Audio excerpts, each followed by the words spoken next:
మీ ఇంటి security guard మిమ్మల్ని ఆపి, మీ చేతిలో కెమెరా ఉంది, దానితో మా ఇంట్లో వాళ్ళనెవరో రికార్డ్ చేసే అవకాశముంది, కాబట్టి ఆ కెమెరా పారేస్తేనే మిమ్మల్ని లోపలికి రానిస్తాను అని చెబితే ఎలా ఉంటుంది? వినడానికి వింతగా ఉన్నా ఇప్పుడు హెచ్డిఎఫ్సి బ్యాంక్ మరియు జోహో యాప్ విషయంలో ఇదే జరుగుతోంది. మీ ఫోన్లో జోహో అనాలిటిక్స్ యాప్ ఉంటే హెచ్డిఎఫ్సి బ్యాంక్ యాప్ పనిచేయడం లేదు. ఎందుకు? దీని వెనుకున్న అసలు కథేంటో ఈ వీడియోలో క్లియర్గా తెలుసుకుందాం. అసలేం జరిగింది? డిసెంబర్ 2025లో హెచ్డిఎఫ్సి మొబైల్ బ్యాంకింగ్ వాడుతున్న చాలామందికి ఒక అలర్ట్ వచ్చింది.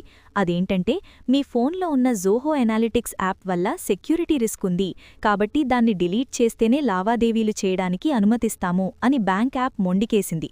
దీంతో చాలామంది బిజినెస్ యూజర్లు ఒక్కసారిగా షాక్కి గురయ్యారు. బ్యాంక్ ఎందుకిలా చేస్తోంది?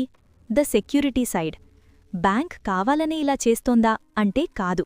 ప్రస్తుతం ఇండియాలో డిజిటల్ మోసాలు బాగా పెరిగిపోయాయి.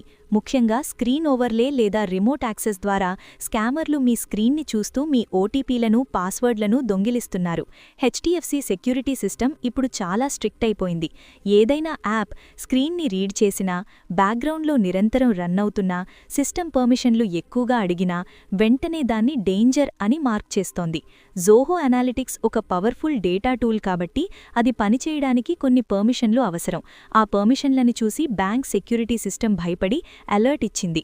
జోహో సమాధానమేంటి? The tech side. దీనిపై జోహో స్పందిస్తూ ఇది ఒక ఫాల్స్ పాజిటివ్ అని చెప్పింది. అంటే నిజానికి అక్కడ ప్రమాదం లేదు, కానీ బ్యాంక్ సిస్టమ్ పొరపాటు పడింది అని అర్థం.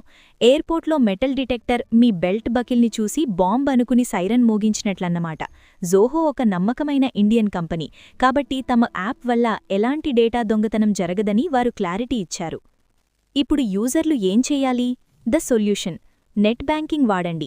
మొబైల్ యాప్ బ్లాక్ అయితే బ్రౌజర్లో హెచ్డిఎఫ్సి వెబ్సైట్ ఓపెన్ చేసి లావాదేవీలు చేసుకోవచ్చు. అది సేఫ్. యాప్స్ అప్డేట్ చేయండి. ప్రస్తుతం హెచ్డిఎఫ్సి మరియు జోహో టీమ్స్ మాట్లాడుకుంటున్నాయి.